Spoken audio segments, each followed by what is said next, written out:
Apa perbedaan sholat syariat dengan sholat tarikat dan sholat hakikat? Sholat syariat pada gerak. Sholat syariat pada gerak. Allahu Akbar, Sami Allahu liman hamidah, itu syariat. Sholat hakikat, sholat tarikat adalah cara. Ada caranya di sini, ada caranya berputar kemari, ada caranya naik dari sini ke sini lalu ke kanan kemari. Tarikat artinya jalan. Salat hakikat, hakikat salat adalah ingat. Hakikat salat itu adalah ingat. Tapi jangan dibalik. Dibalik, banyak orang sekarang membalik. Kau tak ke masjid? Ah, itu orang syariat aja tuh. Aku ini udah sampai hakikat. Pejam mata, udah. Batil. As-syari'atu bila haqiqatin batilah. Syariat tanpa hakikat batal. Wal haqiqatu bila syari'atin atilah. Hakikat kalau tidak pakai syariat maka tak diterima Allah SWT. Carikan saya hadis Nabi, Nabi pejam mata hakikat tak sembayang. Nabi sakit demam, dipapah. Tahu dipapah? Dibopong, dibawa ke masjid, sholat berjamaah. Nabi aja sholat. Ini tak sholat, kau tak sholat. Ah, sholat itu syariat. Aku udah sampai sholat hakikat.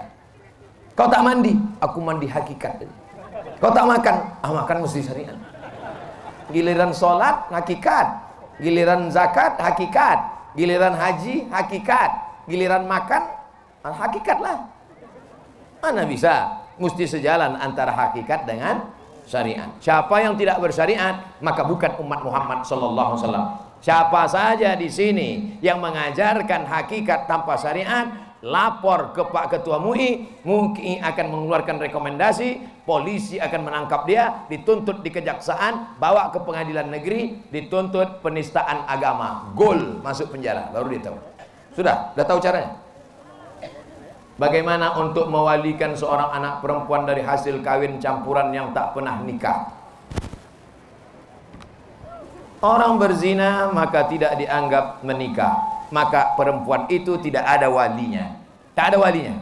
Kalau ada orang hasil nikah, walinya ayahnya, ayahnya tak ada atuknya, atuknya tak ada abangnya, abangnya tak ada adiknya, adiknya tak ada pakciknya, pakciknya tak ada abang ayahnya. 6 wali. Tapi kalau dia tidak nikah, siapa walinya? Fasultanu waliyun man la waliyalaha. Walinya adalah Sultan Abdurrahman Muzaffar Shah. Andai ada di sini orang tak punya wali, walinya adalah Sultan Kerajaan Riau Lingga, Sultan Abdurrahman Muzaffar Shah, atau Sultan Kerajaan Pelalawan. Sekarang Sultan sudah tak ada. Siapa walinya? Walinya adalah Pak Kua, kantor urusan agama. Pak Kua menikahkan. Aku nikahkan engkau dengan si fulan dengan mahar sebentuk cincin emas tunai sah.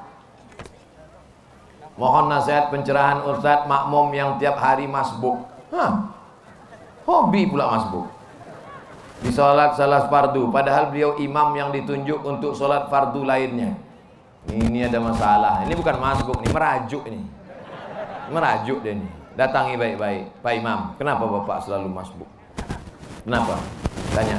Mungkin dia tak mau maju lagi, merajuk. Maka ditunggunya udah maju, baru dia datang.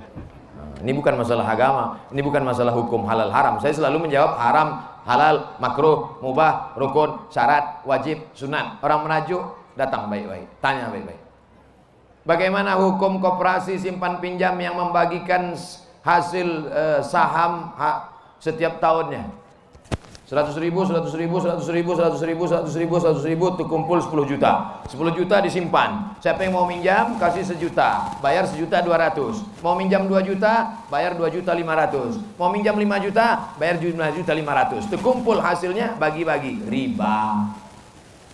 Rentenir. Bedanya apa? Ini rentenir berjamaah. Haram. Yang sudah berlalu Pak Ustadz, apa boleh buat? Banyak-banyak istighfar. Yang sempat mengumpulkan Pak Ustadz, cabut, pulang dari sini, tarik balik. Jangan sampai. Kenapa? Karena orang yang makan riba nanti di akhirat, alladzina yakuluna riba, orang yang makan riba, la yaqumuna illa kama yaqumul ladzi yatakhabbathu syaitanu minal mas, bangkit dari kubur seperti orang kerasukan setan. Pernah Bapak Ibu menengok orang kerasukan setan? Kata orang Jawa, kesambet. Begitulah dia bangkit dari kubur nanti. Jangan makan riba. Anak-anak kita hatinya bersih, otaknya terang, dikasih makan riba, gelap. mengaji tak dapat, sekolah bodoh, bawaannya mau buat dosa saja. Kenapa? Gara-gara kasih makan riba. Bukan salah bunda mengandung, tapi salah bapak yang mengasih makan haram. Hukum laki-laki yang sibuk dengan persiapan MTQ, persiapan tabligh akbar, tapi tak sholat.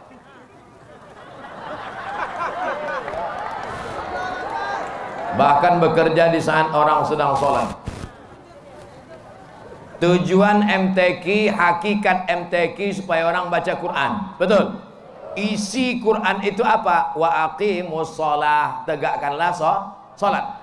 Inti dari pengajian itu adalah Ustadz menyampaikan pesan. Apa pesan Ustadz tadi? Laksanakan sholat. Maka orang yang sibuk memasang tenda, sibuk mengurus, tapi tak sholat, sama dengan orang yang merobohkan bangunan yang sudah kokoh dan kuat. Oleh sebab itu bertobatlah, berhenti sholat. Karena sholat tidak akan ada makna orang ibadah lain. Kenapa? As-sholatu imaduddin. Sholat adalah tiang agama. Kenapa ini cantik tenda ini? Karena tiangnya kokoh. Kalau tiangnya ini lapuk, tiang ini sudah lama hancur ini. Apa tiangnya? Sholat. Mudah-mudahan panitia semuanya sholat. Jangan-jangan kita melalaikan sholat. Oh, belum lagi. Tapi saya sholat asar sudah tadi. Saya jamak takdim. Saya pikir nyindir saya pula tadi. Apakah akan merusak akidah orang yang bercanda dengan mengatakan jika mati anak Adam, kafankan dengan kain kafan yang usang, supaya malaikat penanya keliru, menyangka mayat itu sudah lama dan tak ditanya lagi.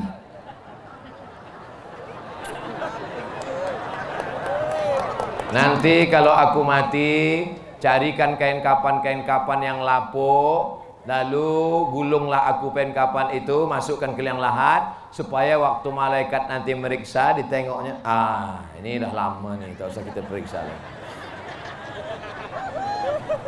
Kira-kira sanggup tak kau jumpa dengan malaikat nanti?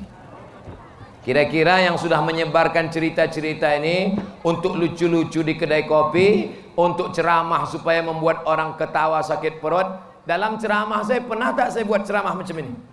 Tidak pernah. Karena saya takut jumpa malaikat mungkar nakir nanti. Kau yang bercerita macam ini dulu kan, kata dia. Yang sudah pernah bercerita, taubatlah Pak, berhenti. Malaikat itu ajnihatin, bersayap, masna 2, wasulasa 3, waruba 4. Dipukulkannya martilnya sekali, tenggelam kita masuk sampai ke bumi, lapisan ke-7. Kenapa tak mati orang yang cerita ini, yang ngejek-ngejek malaikat ini, kenapa tak mati dia? Karena Allah masih sayang, dikasih umur supaya dia bertaubat. Satu hari malaikat maut menengok muka kita 70 kali. Malaikat maut mendatangi muka bapak, mendatangi muka ibu 70 kali. Cuman tak nampak 70 kali. 70 kali. Apa kata dia? Ya Allah, ku cabut nih. Jangan dulu. Waktu kau sedang cerita ngejek-ngejek, malaikat itu ketawa. Kata malaikat, ku cabut ini. Jangan dulu, kata Allah. Jangan dulu. Nanti sampai masanya baru dia rasakan. Oleh sebab itu taubat. Jangan ngejek-ngejek malaikat. Kalau mau melucu-lucu banyak cerita lain. Jangan lucu-lucukan malaikat. Kalau mengejek-ejek jangan cerita Nabi, jangan cerita Allah, jangan cerita malaikat. Karena tak sanggup kau akan menahankannya nanti. Mati dalam keadaan su'ul khatimah.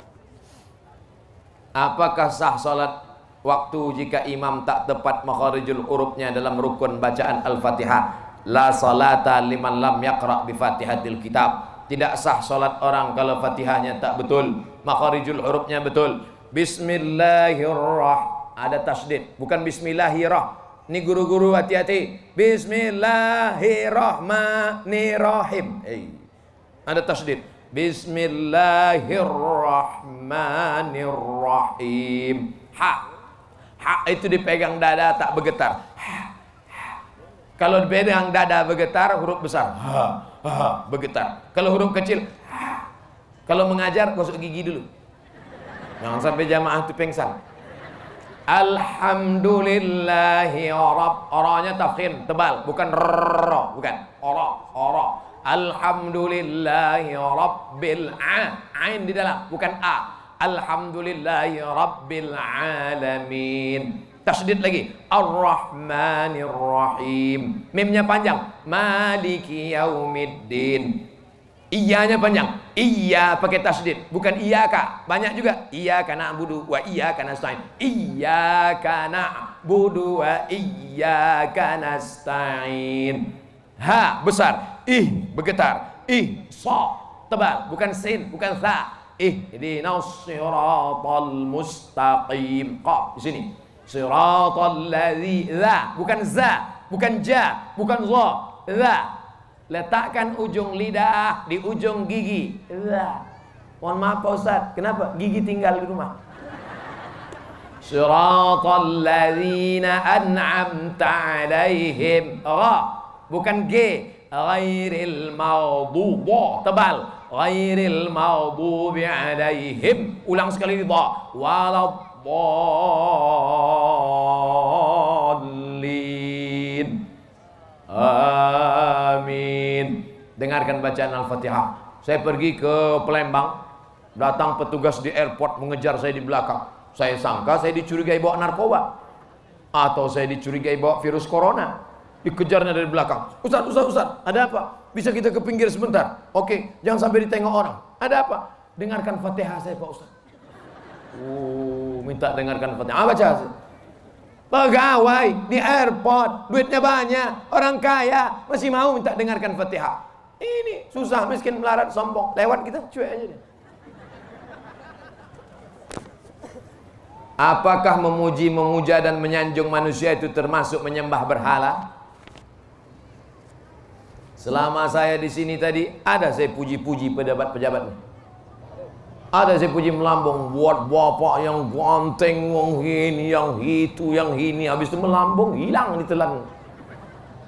Sampaikanlah kebenaran walaupun pahit. Sampaikanlah nasihat walaupun orang marah. Nabi dulu kalau dia dipuji-puji, diambilnya pasir.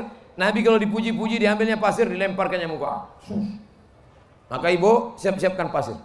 Kalau ada orang muji-muji, apa Ustaz Somad tak mau dipuji? Tuh ditulis besar-besar, profesor, doktor.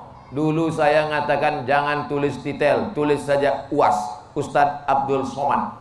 Lalu kenapa panitia menulis Abdul Somad? Karena banyak juga Abdul Somad yang tukang jual obat kuat. Untuk membedakan Abdul Somad yang itu dengan Ustadz Abdul Somad, maka ditulis panitia. Supaya orang tahu ini bukan Ustadz kaleng-kaleng, bukan Ustadz ecek-ecek. Karena mereka ngejek-ngejek di internet. Apa tuh? Ustadz pelawak. Apa tuh? Ustadz lucu-lucu. Aku lucu-lucu aja jadi profesor. Bagaimana kalau aku serius?